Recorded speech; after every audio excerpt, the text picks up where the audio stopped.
Everything About Cars, recording at the Brookhaven Cherry Blossom Festival Car Show. This is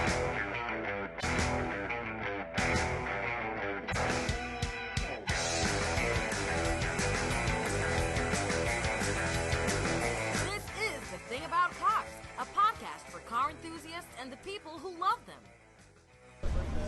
All right, what is your name, sir? I'm Mark Anthony. Very cool. Good to meet you, Mark. And what is your car? It's a 1954 Series 62 sedan. Cadillac, right? Cadillac, that's right.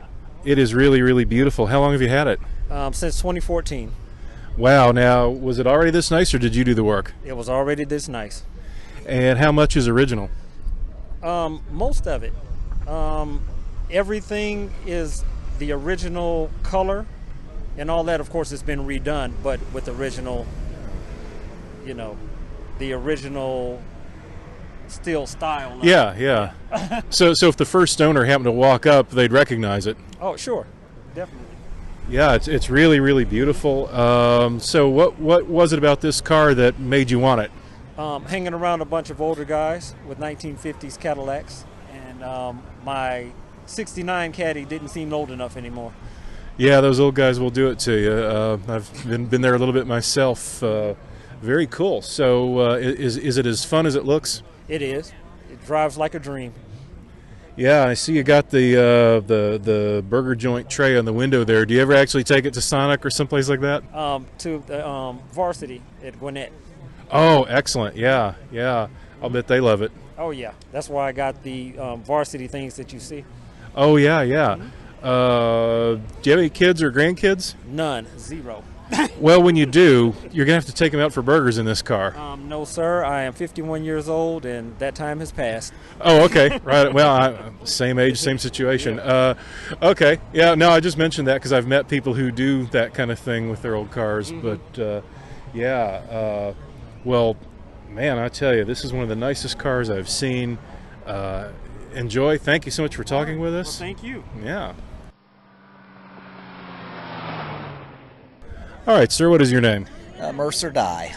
Oh, good to meet you, Mercer. And this is your Jaguar we're looking at. It is. I've had it for 4 years. It's a 69 XK Roadster. And it's just always been to my mind, one of the most beautiful cars God ever let man build. Oh, well, a lot of people would probably agree with you on that. This one is extraordinary. It's a really gorgeous color, for one.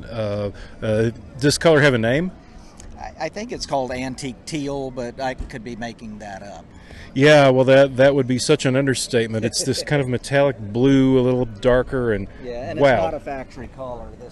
This was done about 10 years ago, and unfortunately, they could have done a better job, which is a problem with antique cars, is finding quality craftsmen now. Yeah. Well, the upside is you may be aware of that, but the casual observer is not going to catch it at all. Well, I can hope. It looks great from 10 feet away. Yeah, and this color really sets off the chrome, too. Yeah, it does. It's a good combination. It's, as I said, it's not a factory color. This was they didn't make this metallic type paint back in the 60s. Right. But I get a lot of comments that people love this color.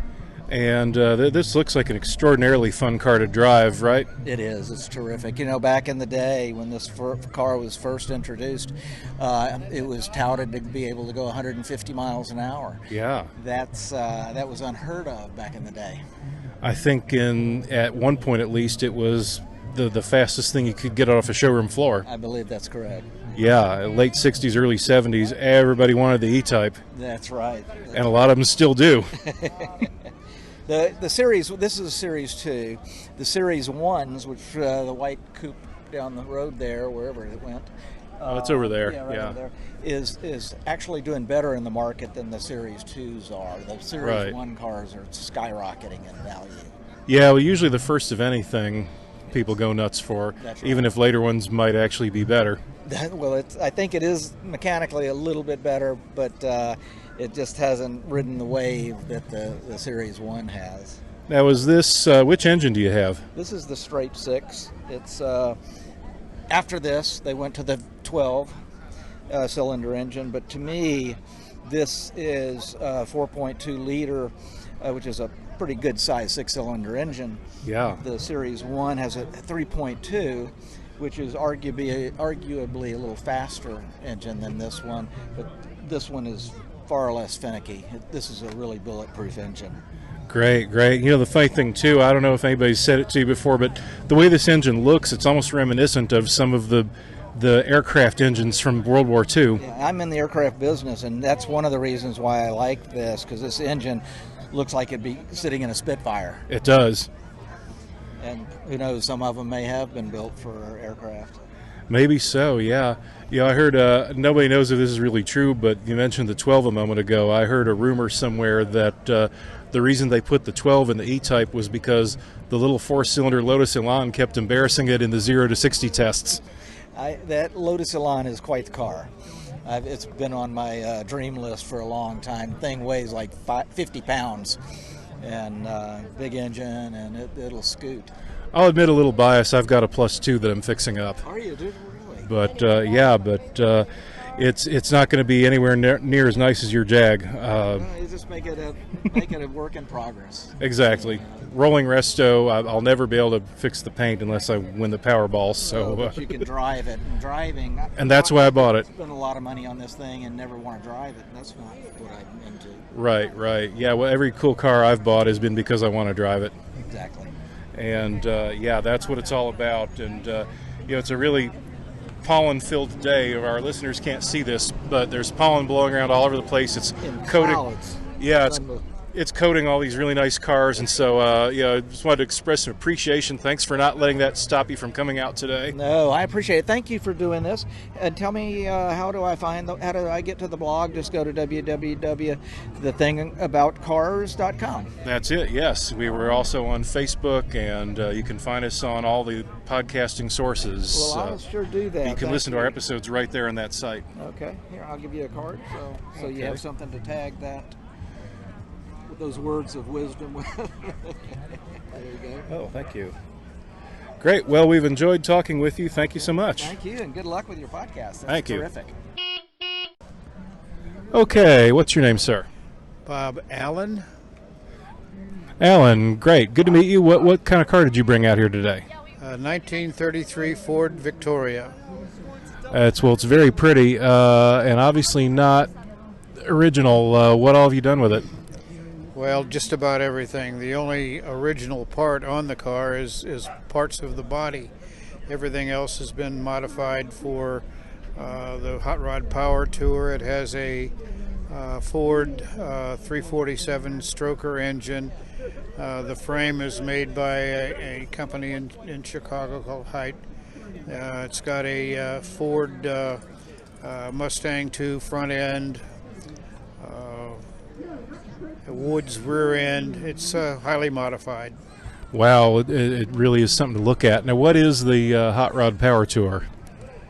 Sponsored by Hot Rod Magazine and General Motors, I think Chevrolet division of General Motors. And it's an annual run.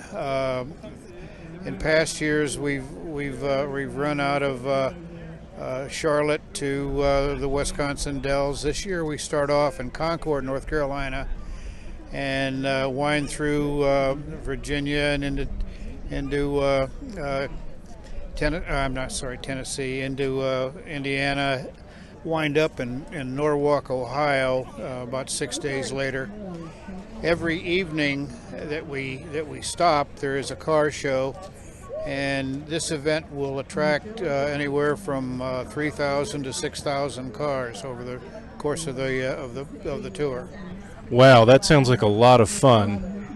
It is a lot of fun. It's an opportunity to see a lot of different cars, from highly modified hot rods to Lamborghinis and Corvettes. So everybody's there, and it's a great time. Yeah, and anything that it actually encourages people to drive their cars, it sounds like fun too. So. Yes, it is indeed. Oh, well, very cool. For our listeners who can't see it, this is kind of a red color. What's this color called? Well, it's a mixture of candy apple and a blend of other colors. It would be very, very difficult to match it, but I call it candy apple red. Great, and the interior looks pretty comfy too. What have you done in there? Well, the interior was done by the Mad Stitcher close by here. John did that for me several years ago. It's fabric. Prefer that over. I've upholstered cars in leather before, and or a derivative of, and it's more comfortable, I find, with the fabric covering. And you're less likely to burn the back of your legs on a hot day with fabric too, right? Absolutely. Yeah, and those cold days on leather can be a trial sometimes too, I've learned. Oh yes, indeed. Yes. Well, great. This I can't remember if I asked, but is this car as fun as it looks? Absolutely. Oh. My wife has made all of the power tours with me. This year will be our 6th.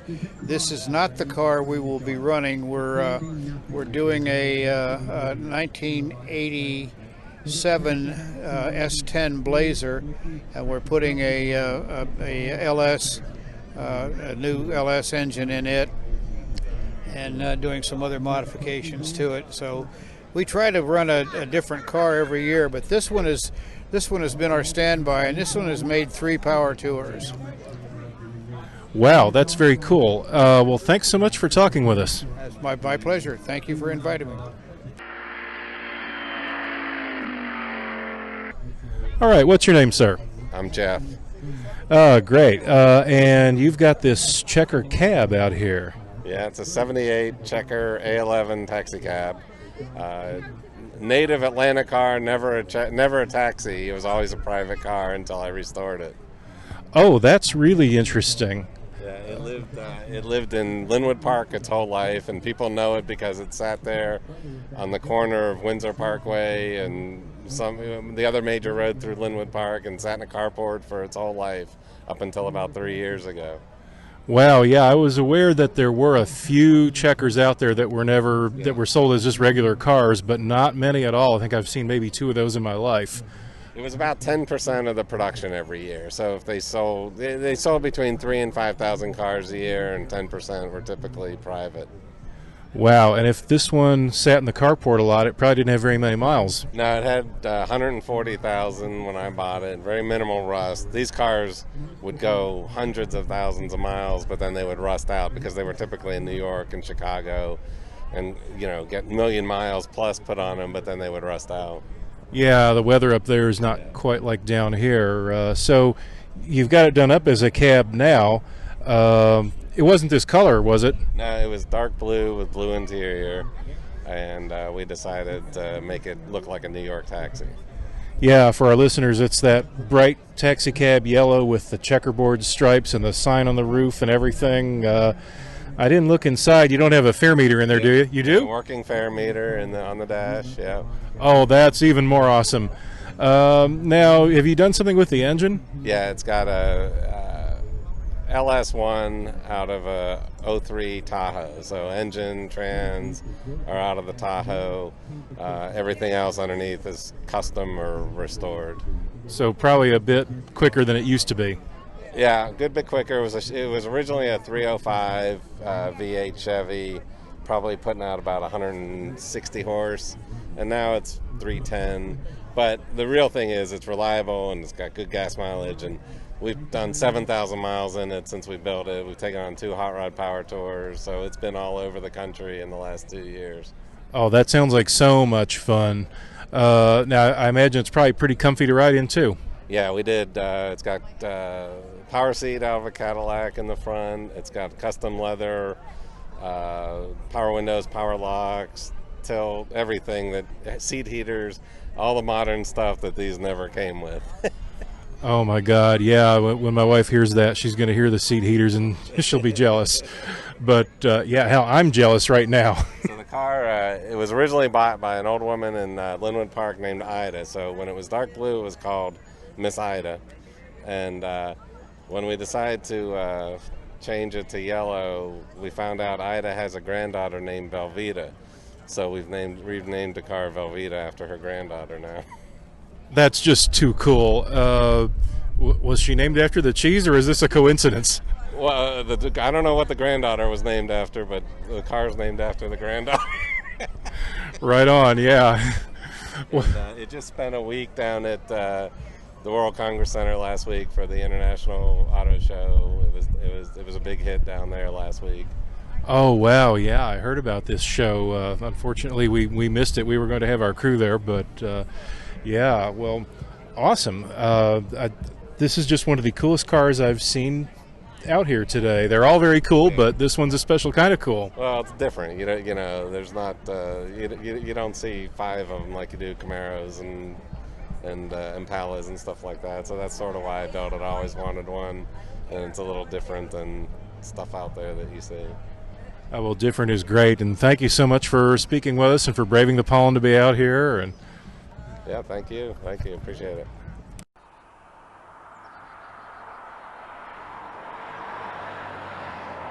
all right, what's your name, sir? Ted Fisher. Oh, good to meet you, Ted. And can you tell us about your car? It's a 1936 Ford Roadster with a blown flathead V8. Wow, yeah, I was looking at that engine earlier. It's pretty impressive looking. Now that blower on it is a little newer than the rest of the engine, isn't it? No, actually, the blower's it was a Candom supercharger. They made them back in the 50s. Oh, my mistake. It looked more modern than that. No, it's all their original Eddie Meyer heads, and it's a 1946 engine, what they call a 59 AB engine. Wow, that's pretty cool. And it's a beautiful shade of blue, and your interior is pretty nice too. And I see you got a rumble seat. That looks like a lot of fun. Yeah, a lot of fun. It's an all original steel car. So it came that way. Very cool. It's as much fun as it looks like, right? Yeah, a lot of fun. I drive the car. I've actually put over 30,000 miles on the car. Wow, that's good to hear. It's so good when people actually drive these things. Yeah.